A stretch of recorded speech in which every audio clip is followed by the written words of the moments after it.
All right, TJ, let's get into some of the other fights. We obviously talked about Hunt versus Verdum for the interim belt. The other significant fights announced were the long-awaited debut Olympic gold medalist Henry Cejudo. He has a date with Dustin Kimura here in Phoenix on December 13th. Talk to me about this fight. Are you excited to see Henry? Do you think it's a bad idea that he make his debut in Phoenix? I know they're trying to take advantage of the fact that he's a local fighter, but I mean, are the circumstances good for Henry with his upcoming debut? I think so. I think if you look at it, I'm really interested to see how he reacts on the side of the ring. I mean, he's got a great wrestling background, so are you going to be able to compare him to somebody like Dan Henderson or Daniel Cormier? Is it going to be that type of file coming in there who is well-rounded as well? I think that's going to be something to look into. I'm also excited to see, just to see how his overall fight. But on the weigh-ins, does he cut weight? How does he look on the day of the weigh-in? Is he looking the Skeletor size or is it bigger? So we'll see how he does. But I think it's a great time for him to jump in, and I think it'll be a good fight. I agree. I think that he's a lower weight fighter. He tried to do 125. Now I believe it's going to be 135. Those divisions are getting more stacked. You know, I don't know if a guy of that weight is ever going to be able to carry a pay-per-view. Obviously, this kid has some Olympic pedigree to him, just like Ronda Rousey did. He certainly doesn't have the personality Ronda does, so that's an issue. But I'm interested to see these divisions, these lower divisions, get more stacked, and to see if we as a fighting public can avoid them. Because on some level we are avoiding them, and there's a lot of great fighters at the lower weights. Speaking of Ronda Rousey, the other big announcement, and let's hold our breath on this one, Ronda Rousey and Kat Zingano have a date. It is the co-main event of UFC 182, Jones versus Cormier on New Year's Eve weekend. I mean, this is the fight we've wanted all along with Ronda. I think that Kat has a legit shot to take Ronda out in terms of being a striker, which may be Ronda's sort of kryptonite. We'll see. How intrigued are you for this fight? What are your thoughts? I'm very intrigued about it because, like you said, it's a fight that we wanted to see. Kat earned her spot a while back, and she had to fight to get back to it, which she did. She's proved herself. I'm interested to see this fight go down, and I think it's two respectable fighters. And what I mean by that is both of them kind of respect each other, so I don't think you'll see a lot of a name dragging through the mud or anything like that. It's going to be two classy fighters, and when they step inside that ring, I think it'll be a war. Yeah, I think Kat doesn't really get enough credit or as much credit as she should for just how motivated she is, and how Ronda seems to be this sort of undeniable person in terms of some of the stuff she said on Jim Rome. She said on his show that she would rather die than lose. She lost the Olympics, and that really affected her. So I don't know. I'm interested to see the fight. I like Kat a lot. I like Ronda as well. I think they are obviously at this point, forgiving Cyborg and Misha from being excused from the discussion. They're the two best 135-pound women in the world, and I'm really interested. This is a fight that's been a long time coming. I'm really interested to see it. All right, speaking of fights, we got some good ones this weekend. Let's get into that. It's UFC 179 coming to us from Rio de Janeiro, Brazil. On Saturday, the main event features UFC featherweight champion Jose Aldo taking on #1 contender Chad Mendes. It is the first rematch for either fighter. Their first fight ended with a first-round KO by Aldo of Mendes. This fight was originally scheduled to take place August 2nd of this year at UFC 176. TJ, talk to me about the tail of the tape for these two fighters. Well, it's basically a matchup of two pretty much same-sized gentlemen, the same age. They're 129 with Mendes, Aldo's 28. They're respectively 5'6" and 5'7". The big thing is when you come talking about the tail of the tape is with the wins. Jose Aldo is 24-1. Mendes is 16-1, with his only loss being to Aldo. But the biggest story here is the streak of Aldo. I mean, I think he is one of the Brazilians who adapt, whose game continues to get better. So they're pretty much average. The first one did end up in a KO, but it's going to be interesting. Yeah, and when we're talking about Aldo, we have to keep in mind, I mean, it's not like he's been through bumps here. He's beaten Uriah Faber and Cub Swanson, Kenny Florian, and Chad Mendes. Frankie Edgar, The Zombie. Zombie and the Ricardo Lewis fights were a little bit, vision was down. He's looking in his future at Mendes in the very near future. Cub Swanson's out there again. Frankie Edgar's out there again. Conor McGregor's out there. So this division is starting to build itself up. It's a lot more interesting than it was not too long ago. So for me, the fight gets really interesting. Obviously, Aldo is the favorite in this fight. The betting line is Aldo's minus 260. Chad Mendes is plus 200. That's an interesting line to me. A lot of people think that Mendes has sort of closed the gap. Do you think Mendes has closed the gap? I think I have, and you're right, it has closed the gap because Aldo was up at 475, that's almost unheard of. I mean, that would be like Aldo fighting somebody coming in for the first time. So I think Mendes has closed the gap. I think, with those last couple of fights, I mean, he's ended them with 2 of the 3 fights. He's ended with KOs. The last one went to a decision. But again, I think he was feeling ill, so he was still dominating that fight. I think he's closed the gap. He's been a builder. That Team Alpha Male in general has a lot better aura about him in the fights, and I think it's going to be closer than what most people think. Here's where the fight gets interesting for me. I don't think that based on his recent fights, if he's changed anything, he's changed it in his camp. Because I don't think that any of his opponents have taken him anywhere outside of his comfort zone where Jose Aldo took him. So if we take a look at Chad Mendes, he's fought Nick Lance, Clay Guida, Darren Elkins, all wrestlers, and he obviously has an advantage over them in wrestling. Fought Madazine Meza, Cody McKenzie, knocked them both out. So I just don't know. Now listen, TJ Dillashaw came out against Renan Barão, a virtually brand new fighter. He changed levels. He did a lot of things that we weren't expecting from TJ Dillashaw. It's the same camp, same coach in Dwayne Bang Ludwig. So there is the potential for Mendes to do that as well. I just think that as a fighter, what I see in TJ Dillashaw is a little bit more above the shoulders than I see in Chad Mendes. And I just don't see a scenario, TJ, where Chad Mendes isn't going to go for that takedown, and I feel like Jose Aldo's begging him to do it. We talked about this a little bit offline today because I asked the question, can Mendes last 5 rounds? And what I mean by that is he's very built. He's very he's got some muscle on him. So is that going to be a problem in the latter rounds? And the goes for Aldo is he's going to last through to the latter rounds because can Mendes get him against the cage? Is it going to be that type of fight where it's kind of boring, where Mendes puts his weight and gets him tired to take him into the later rounds? I don't think he'll be specifically looking for that takedown. I think what we've seen out of those camps before is TJ Dillashaw is kind of, I guess, the person that can base it off of.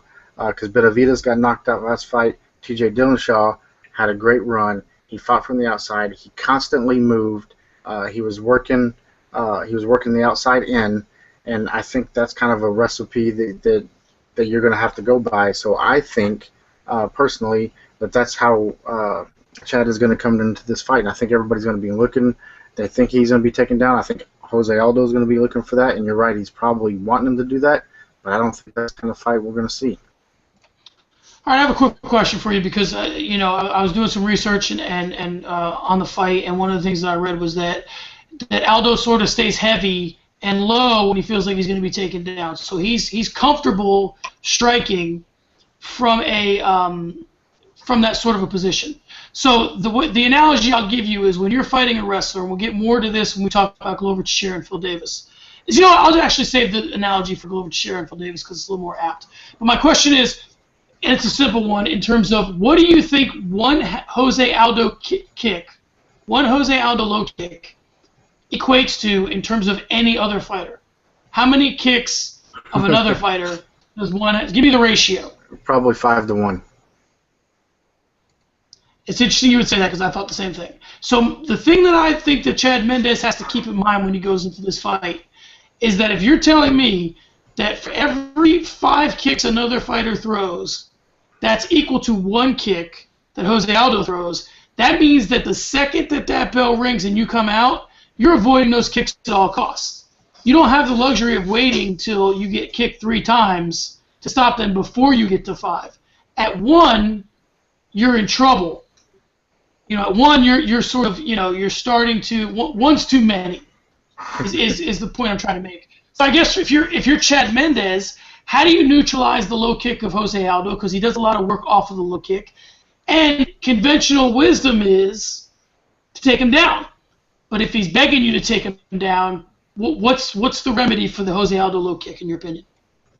I think work in the ring, moving, constant movement. You gotta stay. You gotta circle away from his kicks. So you do it and work that. Try to work that jab. He's gonna have a little bit of reach from you, but you gotta work it around that cage. Stay in the middle. Work it to the side and move away from those kicks, and then get in, jump in with those jabs, work yourself, get closer. Like you said earlier, if you can get in closer, I think he has a chance to maybe land that one-hitter quitter that I think he can land. So I think that's going to be the recipe. He has to be in constant movement, and that's where I said his conditioning is definitely going to come into play in this, is because he's going to have to move around a lot to stay away from those kicks.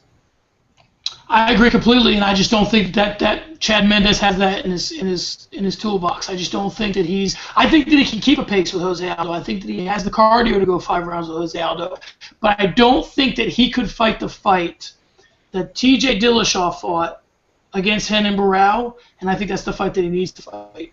And I think that the thing that impressed me the most about T.J. Dillashaw's fight with Barão was that I think that he was a superior wrestler to Barão. But he made up his mind that I'm not going to go for a takedown. I'm going to strike until the takedown is available to me. Whereas I think that Chad Mendes fights this entire fight sort of going against the grain of wanting to take Jose Aldo down. I think that when he finds the rest in a fight, his wrestling is his comfort zone, and I think that he's going to want to look for that at some point. If Jose Aldo starts to land those leg kicks, Mendes isn't by nature going to check him or sort of put more distance between the two of them or close distance.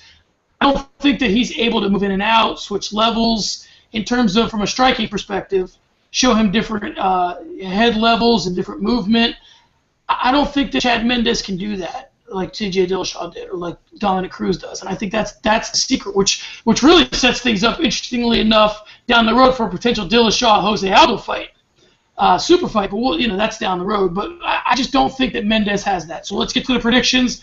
I sort of made mine pretty clear, but I'll give you the floor first. Who do you like in this fight? What round and how? I'm going with Aldo. It is in Rio. So he's going to have a big push. There's going to be a lot of adrenaline. But not only that, I think he just has too much for Mendes still. I think it goes to a decision. It's a unanimous decision, and Aldo keeps the belt. I agree completely. Again, at the end of the day, I think that the low kicks are just too much for him. I think that the striking is there. Jose Aldo, I believe, stays low and heavy when he goes against wrestlers, and I think that benefits him driving power to those leg kicks. I think that it's all correlated. I think that he's comfortable in that position, whereas a lot of fighters wouldn't, where I'll get to here in a second when I talk about Glover Teixeira and Phil Davis. But I think Jose Aldo is comfortable in that world, and I think that Chad Mendes, no matter how much he wants to, is not going to be able to avoid the fact that his comfort zone is taking fighters down. When he feels the rest, I think he's going to go for a takedown. I think that he's going to meet a similar ending that he did in the first fight. I think he's just going to get caught sort of in an in-between moment, and Aldo's going to finish him. All right, in the co-main event, 2 fighters are looking to get back on the winning track as number 4 ranked Glover Teixeira takes on number 6 ranked Phil Davis. In Teixeira's last fight, he took on the number 1 fighter in the world, John Jones. He was never really in the fight in a serious way. Teixeira now wants to reestablish himself as a serious threat at 205. Phil Davis, who lost his last fight by decision to Anthony Rumble Johnson, is the only fighter ever to defeat 3 Brazilians on their home soil. He defeated Lyoto Machida, Vinny Magalhães, and Wagner Prado. TJ, let's talk tail of the tape and then get into the particulars. This is a classic tail of the tape right here. You have a classic battle between a wrestler and a stand-up fighter. Pretty much, Phil Davis kind of has the age with being 30 against Teixeira's 34, but both of them stand 6'2". The reach goes a little bit to Phil Davis, but other than that, they're pretty much evenly matched up. You got 12-2 Phil Davis with a 22-3 record versus Teixeira. And I think part of the thing that intrigues everybody with Phil Davis, although he's not a dynamic striker, his wrestling is very impressive. I think the thing that that really keeps him as a relevant fighter is that he choked out Alexander Gustafsson, who's one of the best fighters in the division, and he's always going to have that feather in his cap that as Alexander Gustafsson ascends, he will always be the guy that choked him out.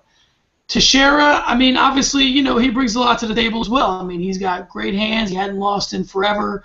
And he is sort of a protege of Chuck Liddell and fights very similar. He has good takedown defense and is able to sort of keep the fight on the feet, which is where he wants it. But the question that really this fight comes down to is this a classic striker versus wrestler fight? What makes the fight interesting for me is that Teixeira's striking is light years ahead of Davis's, and Davis's wrestling is light years ahead of Teixeira's. So the question becomes, whose defense is better?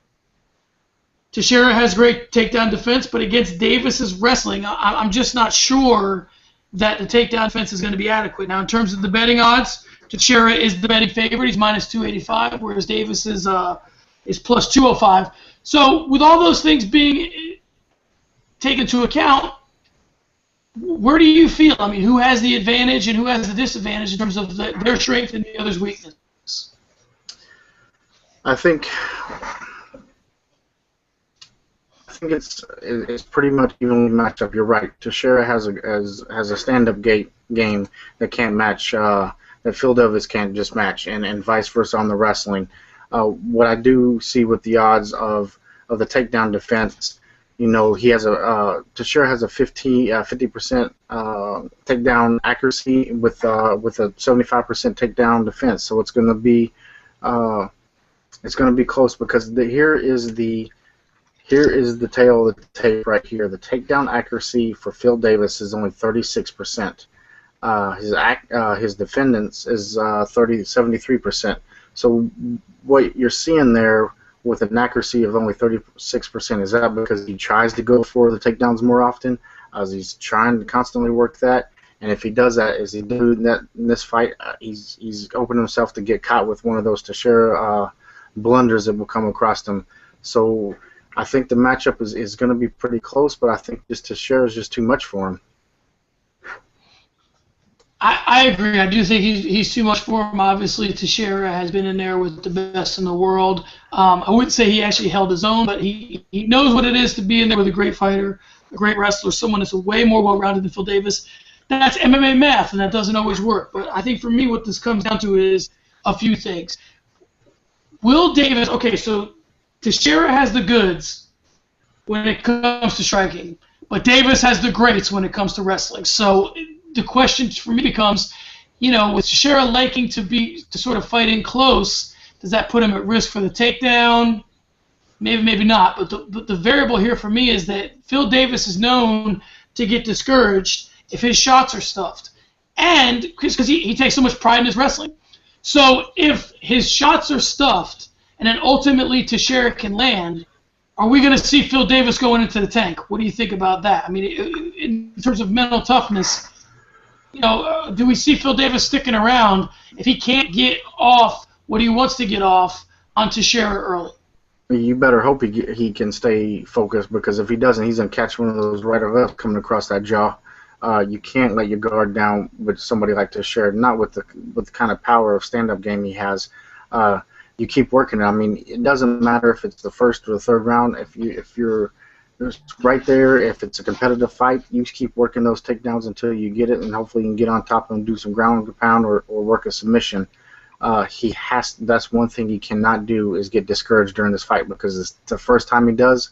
I think Glover will capitalize on that, and it might be a short ending. Yeah, Glover has those kind of hands. He can take you out, with a very small window, and I mean, he'd put a pummeling on the man we're about to talk about next. But I just think that it's very interesting to me, and it's sort of a conundrum in the sense that, and we'll talk about this as we move forward on Cage Pages Radio, but, as a fighter, if you're a great wrestler and you have that, at your disposal, you can always go to it. Do you need to make yourself a more well-rounded fighter because you have that in your back pocket? And I just don't see that from Phil Davis. I see a desire to do it, but I just haven't seen the maturation of the hands that I would like to. He's not the striker that you would think he would be after training where he trains for as long as he has. That's a real problem for me. All right, let's go ahead and get to the predictions. I'll go first. I'm going to go ahead and take Glover Teixeira, probably in the second or the third. I think that he might find Davis's chin in the second, where he'll just beat him up for a while. I do think Davis can take a round with takedowns, but I think ultimately Glover's got enough takedown defense to sort of stay out of trouble, and I think that he just finds a home for a lot of his shots on Davis's face. What are your thoughts? I'm going with Teixeira too. I think it's going to be. I think this one's going to go to the decision as well. I think Phil will be able to get some takedowns, but ultimately he's going to catch a few shots. But I don't think he'll get knocked out because he'll keep that distance and trying to get in close as well with the shots for takedowns. But I think it goes all 3 rounds with Teixeira taking the decision. I agree. Something else that needs to be noted is Davis has never been finished, so he's a hard guy to put away. And although Teixeira has the skills, you got to wonder, if a guy like Anthony Rumble Johnson couldn't put him away, Teixeira and Johnson are cut from similar cloths. So, all right, in the third fight of the night, the Brazilian Zombie, we'll call him Fabio Maldonado, takes on Black Zillion product by way of the Netherlands, Hans Stringer. This fight is contested at 205 pounds, a return to the weight class for Maldonado, who had a brief stop at heavyweight, staying long enough for Stipe Miocic to toss him a beating and knock him out. Stringer is a sharp kid with some upside from a resurgent camp in the Black Zillions. TJ, hit me with the tail of the tape, and we'll get into some more of the particulars with this fight. It's like you said, it's the Zombie Maldonado versus Stringer. You kind of have a little age difference there, with Maldonado coming at 34 years of age against Stringer with 27. Height advantage goes to Stringer with a 6'2" compared to a 6'1", but the records are pretty much the same with 22 wins, 5 losses for Stringer, and 21 wins and 7 losses for Maldonado. And for me, when I look at this fight, I think that although Fabio Maldonado is, he's an action fighter if there ever was one. It's certainly Rock'em Sock'em Robots time when he gets in there with a guy who's willing to stand. His ability to give and his willingness to take make him a fun watch always. But for me, it's an interesting fight. Anytime you're telling me I got a guy going in there that has a willingness to get hit, and really, in Chris Lieben fashion, doesn't really even wake up in a fight till he gets knocked around a little bit. That's tough for me. Is he going to be able to withstand? Listen, he withstood what Glover Teixeira had to offer. He took an absolute blasting from Glover Teixeira and hung in there for a minute. Now, should it have been called? Probably, but Stringer, for his part, Stringer hasn't lost since Joe Rogan had hair. So his last loss was November of 2010. So this kid's kind of legit himself. He's got the Black Zillions backing him, which I find interesting that the Black Zillions are no longer a camp comprised of black guys and Brazilians anymore. They got Mitrione's there, this kid's there. I like they're expanding themselves, but maybe a name change might be in order. So for me, what do you expect to see out of Stringer, and what do you expect out of Maldonado? Like you said, it's going to be Maldonado just brings that, like you said, knock 'em, sock 'em, robot type of deal. When he gets in the ring, he throws massive amount of punches. For being even in the heavyweight, going back down to light heavyweight, for that type of size, he throws a lot of punches. He's got 872 strikes and landed at 205. That's the second, amongst active fighters. So he goes in there and he throws a lot of punches. And then you got the Black Zillion boy coming out with Hans Stringer. With he has 9 out of 22 wins. His 9 of them are KOs, 8 submissions. So he's got the power, but he's got a ground game too. And I think that's what takes him a little bit more than Maldonado is is that he does have a ground game, and coming with the Brazilians, his stand-up is going to be pretty good. And I think if he can get Stringer down or Stringer get Maldonado down, then that's going to be the difference. I think he works that in, and it works a submission on that. All right, so you kind of alluded to it a little bit there, but go ahead and give me the full fight prediction. Who you got and in what round? I'm gonna take Stringer from the Brazilians. I think it's going to be second round, and it's going to be from a submission. I agree. I think he might be able to. I always have difficulty saying that anyone's going to finish Maldonado, but I see this kid. He does.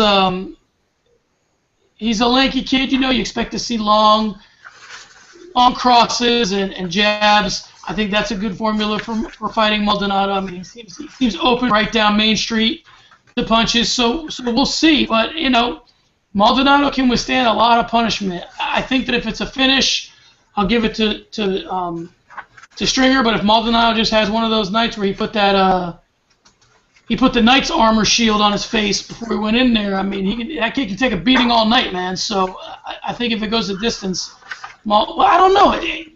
It's tough. It's a tough way to look at it. I'm gonna go with Stringer because I think his star's a little bit on the rise, and I think that he's gonna go ahead and get a finish here. All right, fourth fight of the night brings Darren Elkins and Lucas Martins to the octagon to stake their claim at 145 pounds. Elkins, coming off a decision loss to Chad Mendes, wants to get the ship righted, while Martins wants to build on his third-round KO of Alex White. The last time he was surrounded by 8 walls of chain link, that's how it went down. Let me get the tail of the tape on Darren Elkins and Lucas Martins. It's pretty close here. The age difference, Elkins coming in at 30 years old. Lucas is coming in at 25. Same pretty much the height, 5'10 versus 5'9. The difference here I see is definitely in their Elkins has 17 wins and 4 losses, and Lucas has 15 wins and 1 loss. And he's winning. The difference is Martinez got a 3-win fight streak going into this fight, and with out of the last 4, Elkins is 2-2. So for me, I'm interested in this fight on a lot of different levels. Martins is coming out of the really revamped and resurgent and back in the spotlight shoot-a-box camp, which has a great history of fighting. Vanderlei Silva and Shogun Hua and Ninja Hua. I mean, that was one of the best camps way back when in the Pride days. So, Martins, I mean, if that camp is anything now like it was then, and they still got the same sort of guys running through there, you'd like to think that it bodes well for him. Obviously, Elkins was in there with Mendes, so he's faced some high-level competition, higher than Martins has faced. But this kid, he might have to shine on him. He finished the guy last time he was out. Martins, really, the game that he likes to play goes right into what Darren Elkins likes to do. Elkins is susceptible to being countered. I think the issue here is with most fights, TJ, is just going to be space. At what space is this fight contested at? Can Martins keep the space to go ahead and beat Elkins' head up, or is Elkins going to close the distance and sort of work on Martins? What do you think is the more likely outcome here? I think the outcome is Martins works. He's a great counter puncher. He can fight moving backwards. Then again, if he needs to, he can come in and close the distance himself. I think that's the difference of the fight. I think he's well-rounded. He's better grip. He was kind of raw, in his debut, but he's grown a lot, and I think his stand-up is what's going to be the difference in this fight. I agree. I mean, I think on some level it may be time for this kid to make a push, and this could be the guy that sort of propels him. I mean, if Elkins was just in there with Mendes, a win for Martins over Elkins really means a lot more for Martins' career than it does for Elkins. And those are things you got to keep in mind. Martins is going in there knowing that Elkins springboards him into top 10 fight potentially, so or top 5. I mean, it really puts him on the map. Beating a guy like Darren Elkins, it's obviously a much bigger win than Alex White. So you can see the UFC sort of making the push for Martins in this fight. The writing's sort of on the wall. He is the betting underdog. Elkins is -180. Martins is +150. So For me, I agree. I think that this is the fight. You know, when you look at a fighter's resume and the pantheon of fights that he has, there are a few fights here and there that are the fights that really are what put him on the map. I think for Martins is the one that puts him on the map. I think he looks impressive. I think Elkins is a grinder, but I just think that Martins is a more dynamic fighter, and it's sort of his time. So I'll take Martins, and I'll take him with a stoppage. All right, fifth and final card of the main has Brazilian Carlos Diego Ferreira going against Rafael Cordeiro, pupil Beneil Dariush. Ferreira's name may be a little more familiar to American fans. In his last two fights, he finished two tough vets, choked out Colton Smith in the first, knocked out Ramsey Nijm in the second. Let's talk about the tail of the tape with these two. The tail of the tape, it's pretty much around the same like the rest of them. The age difference goes to Beneil Dariush. He's coming in 25 against Carlos is 29. They're about the 2-inch height advantage goes to Dariush and around the same reach. The difference is Carlos is 11-0 and Dariush is coming in at 8-1 with ultimately his only loss was against Ramsey, and that's who Carlos just beat in the last fight. Yeah, again, we're doing MMA math here, and I get that, and it's tough not to do. You know, you look at common opponents, you look at what fighters do. You try and figure it all out before they get in the cage, because once they get in the cage and the door's locked, I mean, all hell breaks loose on some counts. Everything goes out the window. Things that you think a fighter might do are replaced by things that he sort of places he feels comfortable, things he feels comfortable doing. The line here is Carlos is a minus 170 and Beneil is plus 140. So obviously Carlos is the favorite, but some of the stuff that I'm reading says that Vegas is sort of missing the boat on this one, and Beneil's looking good. Obviously, for me, but for me, the fact that you are a pupil of Rafael Cordeiro carries a lot of weight with me. I think that he's one of the finest coaches there is out there, sort of under the radar. His name is known to those in the know, but not maybe to casual fans. So I'm very interested to see where this goes. It seems like two guys. Obviously, one again getting the UFC push, and Carlos not so much for Beneil. But this is one of those fights where if someone's taken lightly, I think Beneil can sort of he's close enough to Carlos in skills and matching up that this could be a fight that he could win. What are your thoughts? I think you're right, and I'm going to say this now. This will probably be the best jiu-jitsu fight on the card with these two. I think we'll see some great submission attempts. I think the grappling is going to be where it's at mostly, and both might decide not to go that route and do some stand-up because both of them are dangerous on the ground. So that could be two. But I think overall, I think you're going to see two great fighters grappling and a lot of submission attempts.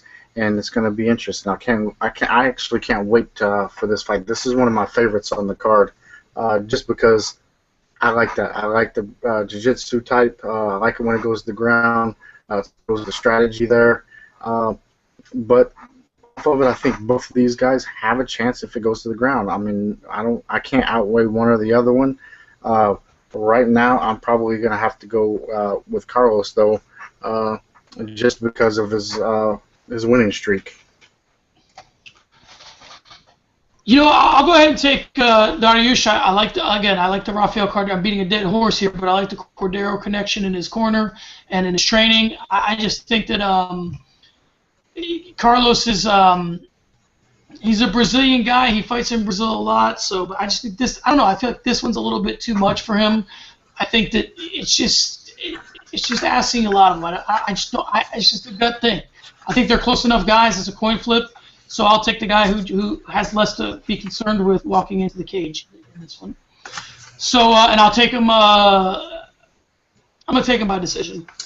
All right. I want to ask you an interesting question before we finish up with the main card and sort of take a peek at the prelim card. On the main card, in retrospect, a year from now, 3 years from now, 5 years from now, what fight do you think on the main card is going to be the one that ultimately changed the MMA landscape the most? Ooh, On this card, man, on the main card, I think Chad Mendes has the ability to do it, just because of the way Alpha Male is coming and bringing the fight game lately.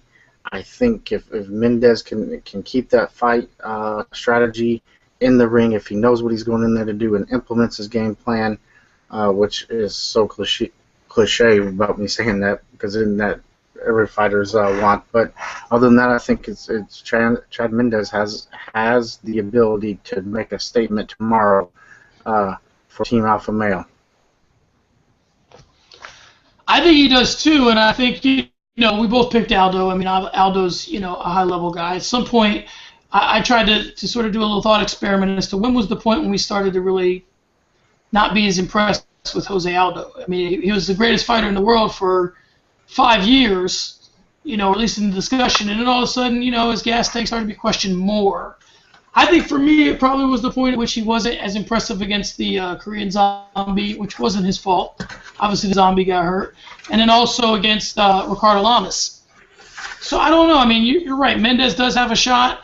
For me, I think that this is the fight that we're going to look back at, and really we're impressed by what Lucas Martins did.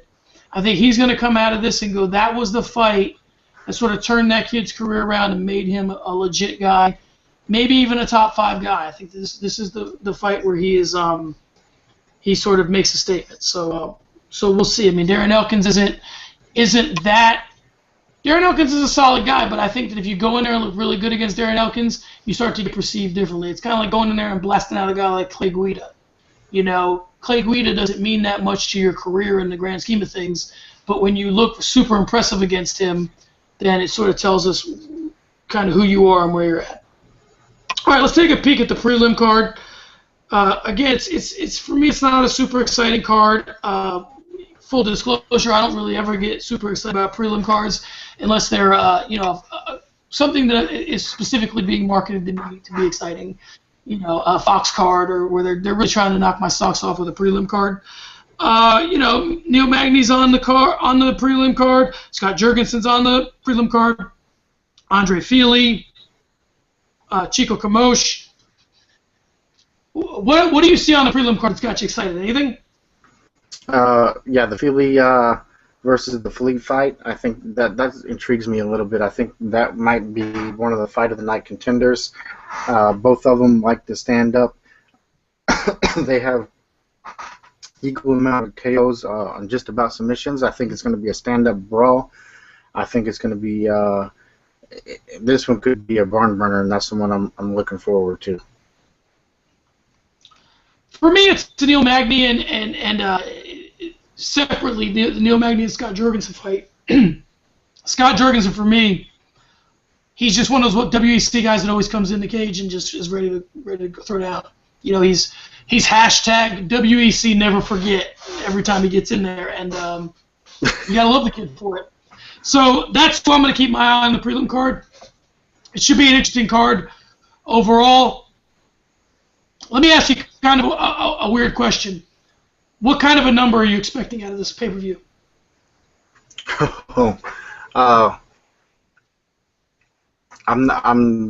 My expectations of the pay-per-view are not very high, even though it's an Aldo Mendes fight. I don't see a lot of clout just because of the undercard. I don't think it has enough clout to back it up for the 1 and 2. Because if you're really not a fight fan, I guarantee not everybody can name the rest of the main card, or maybe even see them fight that much. So I don't think this pay-per-view is going to be huge. I think there's exciting fights on there, but it goes back to about quality and not quantity. Yeah, I agree, and I guess for me, a question I wonder sometimes is how the UFC sort of comprises, because Jose Aldo's recently been sort of complaining about fighter pay, and Floyd Mayweather's come out, he's sort of telling tales about having an MMA promotion again where the fighters get paid more, which is, sort of like Brock Lesnar rumors. A Floyd Mayweather MMA promotion rumor pops up every once in a while, but I guess I'm wondering that when the UFC scheduling these fights, I mean, it seems like they're always having Ronda Rousey on an undercard, or Conor McGregor on an undercard, or certain guys, or ladies for that matter, on a co-main event is what I mean to say. So that affects somehow their perception or their pay-per-view numbers or whatever, and then you make guys like Demetrius Johnson or Jose Aldo or whoever carry their own card when really they're not popular enough to do that. I mean, if Jose Aldo headlined UFC 179, Ronda Rousey headlined UFC 180, which is going to do more pay-per-views? I'm guessing it would be UFC, whatever pay-per-view Ronda Rousey's headlining. So, but yet she's not typically the headliner of a pay-per-view. So, I don't know. That's really interesting for me to move forward and see sort of how the whole thing plays out with the dynamic of how the pay-per-views sort of main evented and by who, and how that person is then supported by the fights below him. So, okay. So, but at the end of the day, listen, it's a weekend of fights, so you got to be excited, right? I mean, for whatever it is. A Chad Mendes fight, Jose Aldo, Glover Teixeira, Phil Davis. I mean, is that not enough? Is that not enough to carry the night? I mean, that's for your average fight fan. That's probably enough. You'll have some good fights probably on the, on the undercard. You'll have some good ones. It's going to carry its weight, but don't think that this is going to be a top 5 or even 10 pay-per-view of the year. All right, last question. It's an easy one. If you were a casual MMA fan, do you pay for this pay-per-view? Man, that's a hard question because me as a casual fight fan back in the day, yeah, I would have bought it. Yeah. I mean, yeah, I would. Do you think the UFC adds any fans this weekend? No. No, not this weekend. No, they don't. I agree. All right, fight fans, there you have it. You're looking at them. We are the underground kings of MMA radio. John Franklin, TJ Craig, as always, the line to end stays the same. Keep your chin down, your hands up. This is Cage Pages Radio. We'll be coming at you more in the future. Look for us on social media. Follow us at the Hot Cage Daily. Read us at cagepages.com. Look for us everywhere. We're trying to take it over from the underground up. We'll see you around at the fights.